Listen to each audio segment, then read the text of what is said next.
player. Another one for the local boy. Hit it all right, but in the air.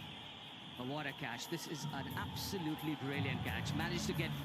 हाँ दर्शक बंधु पाटीदार को captain इंसोरे और bowler को घातक बोलिंग चेन्नई को 50 रन परास्त कले आरसीबी। रजत पाटीदार को कैप्टेन इंसोरे और बॉलर को घातक बोलिंग बलरे आरसीबी एक बड़ विजय हासिल करिछि।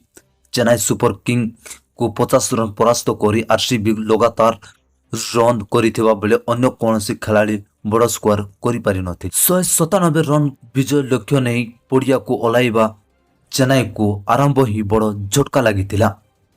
हाँ दर्शक बंधु द्वितीय ओवर ही टीम दुईटी गुरुत्वपूर्ण विकेट हराइथिले। राहुल त्रिपाठी 5 और कैप्टेन ऋतुराज गायकवाड़ 0 रन रे करी जस हाजराबाद शिकार होइथिले। हाँ दर्शक बंधु एहा परे दीपक हुजड़ा को 4 रन रे आउट करा जाइथिला। भुवनेश्वर कुमार रचिन रविंद्र 41 मास कुरान 8 शिवम दुबे 19 अश्विन 11 रन करी आउट होइथिले। धोनी 17 बॉल रे 30 रन करी अपराजित होइथिले। हाँ आज्ञा बेंगलोर पाई जस हेजराउट लिम लिविस्ट जय दयाल 2टी लेखाए विकेट नहीं। चेन्नई 20 ओवर रे 8 विकेट हराई 184 रन करिबारे सक्षम हैला।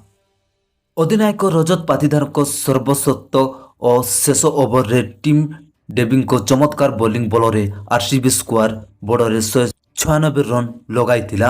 आरसीबी पाई भलो आरंभ देइथिले दुई ओपनर फिलिप्स सॉल्ट और विराट कोहली। दुई को मध्य 41 रन भाग्यधारी होइथिला।